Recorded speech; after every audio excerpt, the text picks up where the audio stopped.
नमस्कार, मी अश्विनी. तुम्हा सगळ्यांचं खूप खूप स्वागत करते अश्विनीच डायरीमध्ये. तर आज आहे श्रावणातला 5वा सोमवार आणि त्याचबरोबर श्रावणातला बैलपोळा. तर श्रावणातला जो बैलपोळा असतो तो आमच्याकडे केला जातो. तर आज आमच्याकडे बैलपोळा आहे, पण मी इथे काहीच करणार नाही. हो ना ग? आपल्याला कुठे जायचंय? तर आम्ही आजी बाबांकडे जाणार आहोत, म्हणजे माझ्या सासरी. हो, तर तिकडे जायचंय. तर त्या म्हटल्या होत्या लास्ट टाइमला की ये म्हणून, आणि म्हटलं ठीक आहे. इथे जरी केला मी बैलपोळा तरी ते आपण ज्या छोटे छोटे बैल आणतो, ज्या त्यांच्या मूर्त्या आणतो, तर त्याचीच पूजा करतो आणि पुरणपोळ्या वगैरे, बाकी तर काही नसतं. पण गावाला आहे ना, मी 2-3 वर्ष होते तर मी तिकडे पाहिलंय की तिथे ना छान बैल वगैरे सजवून आणतात. पाऊस असतो तरी पण आणतात, मग ते थोडं बघायला तरी मिळतं नवन्याला. तर त्यामुळे म्हटलं की ठीक आहे तिकडेच जाऊया. आणि खरं तर तिच्यासाठी मी चालली, कारण खूप आवडतो. तर तिला ध्रुव खूप आवडतो. तर कालच ती मागे लागली होती की आजी बाबांकडे जायचं, पण काल थोडीशी कामं होते त्यामुळे काल आम्ही गेलो नाहीत. तर म्हटलं आज जायलाच हवं. तर मी आधी गाडी घेऊन जाणार होते, स्कूटी, पण पाऊस ना कंटिन्यू चालू आहे आणि पाऊस आला की साडी वगैरे घालून जायचं आणि यायचं म्हटलं की खूप मला एक तर वाताचा त्रास आहे. तर थोडंसं डिफिकल्ट. थांब ना बाळा, मला बोलू दे ना. तर ते खूप डिफिकल्ट होतं माझ्यासाठी. आणि त्यात ही काय करते, तिथे गेली की दुपारची खेळते, झोपत नाही, आणि मग गाडीवर येताना ती झोपते, डुलक्या घेते. तर ते अजून थोडंसं म्हणजे भीतीदायक वाटतं की जर काही इन्सिडेंट झालं तर काय करायचं. त्यामुळं मग मी म्हटलं होतं की माझे सासरे नगरला येत असतात, तर ते येणार असेल तर म्हटलं होतं की मग आम्हालाही घेऊन जाते, टेम्पो घेऊन येतात तेव्हा. पण त्यांना आज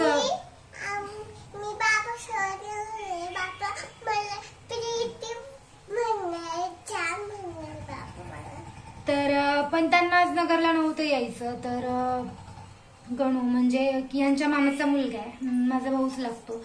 तर त्याची इकडे ट्रिप असते, त्याचे स्कूलचे मुलं वगैरे तो सोडवतो. तर मग तो येणार आहे घ्यायला. तर आम्ही 2 वाजल्यापासून त्याची वाट बघतोय. आता 3 वाजत आले पण तो अजून आलेला नाहीये. तर बघूयात केव्हा येतो. आणि मी स्वयंपाक नव्हता केला, मला वाटलं होतं मी लवकर जाईन, त्याच्यामुळे सकाळी नाश्त्याला पोहेच केले होते. पण तो आला तर मग बघू, ओली भेळ वगैरे बनवेल, कारण बाकी तर रेडी आहे, फक्त कांदा आणि टोमॅटो चिरायचे, कोथिंबीर तर नाहीये माझ्याकडे. तर मग तो आल्यावर थोडीशी ओली भेळ वगैरे करू, खाऊत, आणि मग आम्ही जाऊ. गेले ना, जाता जाताच दिसते.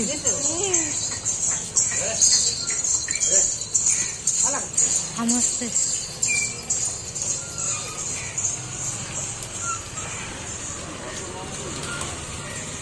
दोनच आहेत एवढे, छोटू गेले.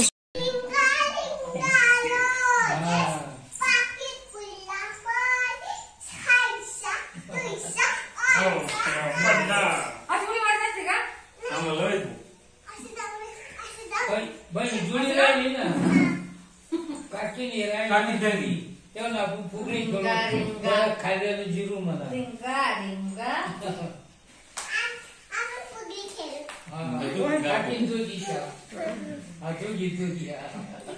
अंगावाच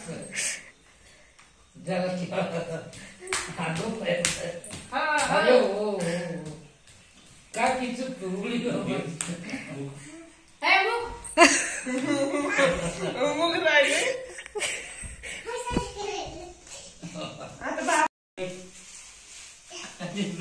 हे पडतील बाबा, तसं नाही करू.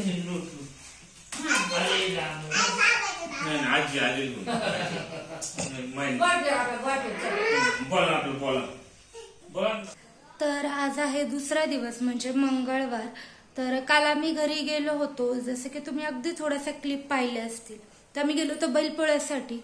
पण आजकाल गावाकडेही जास्त जे बैल आहेत ते सजवून आणत नाहीत.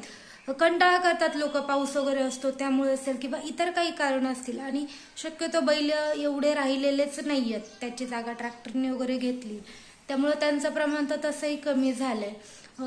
अख्ख्या गावात ना 4 बैल जोड्या होत्या फक्त. 3 चांगले मोठे होते, तर एक आमच्या दारासमोरून गेली, पण तेव्हा मी व्हिडिओच केला नाही त्याचा. आणि नंतरचे जे 2 होते ते आमच्या इथून गेले नाही, त्याच्यामुळे मला त्याचा व्हिडिओ वगैरे काढता आला नाही. पण नवन्यानी मेन ज्याच्यासाठी मी गेले होते म्हणजे नवन्याला या गोष्टी दाखवण्यासाठी, तर नवन्या बघून आली कारण तिचे बाबा घेऊन गेले होते तिला. तर जोड्या काही जास्ती नव्हत्या पण नवन्याला पप्पा घेऊन गेल्यामुळं ते तिला बघता आलं. हे सगळ्यात मेन. ते जे घोडे होते ते पप्पांच्या मित्राचे होते म्हणजे माझ्या सासऱ्यांच्या. तर पप्पा तिकडेही घेऊन गेले होते. तिथे त्यांनी भरपूर फोटो वगैरे काढले. ती बसली वगैरे भरपूर काही. आणि नंतर जे म्हणजे देवळाच्या इथे येतात ना ज्या बैलजोड्या, तर 3-4 तर ते देखील पप्पा तिला दाखवायला घेऊन गेले होते. त्यामुळे नवन्याने पाहिलं हे सगळ्यात मेन. मला बाकीचं काही शूट वगैरे करता आलं नाही. तर घरी जेवण होतं, पुरणपोळी, आमटी, आपलं जे असतं जे बैलांना नैवेद्याला ते सगळं. तर जेवलो वगैरे. रात्री साधारण 9:30 वाजेपर्यंत आम्ही घरी आलो असेल. नवन्या एक गाडीत येता येताच झोपून गेली. हे आम्हाला घ्यायला आले होते नंतर रात्री डायरेक्ट कामावरून. आणि आज मंगळवार आहे आणि मी बोलले होते की मला मंगळवारी जो देवार आहे तो शिफ्ट करायचा. तर मी इथे शिफ्ट केलं, तुम्ही पाहू शकता व्यवस्थित असा. आणि इथलं मी आवरायला घेतले. तर आता मी आवरतच होते पण म्हटलं की मी हे आवरत बसले तर नवन्याला आणायला लेट होईल. तिचा आज ओपन डे पण आहे. त्यामुळे मग म्हटलं की पहिलं तिला घेऊन येईल.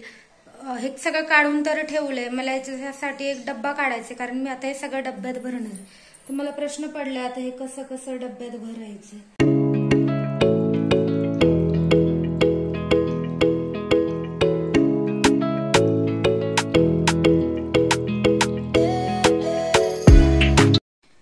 तर हे सगळं मला क्लीन करायचं आहे. इकडे नवन्याचे बुक्स राहतील, इकडे बॅग राहील आणि हे सगळं मला व्यवस्थित, हे तर रोजच्या वापरायची गोष्ट आहे, देव धुवायला वगैरे हे लागतं.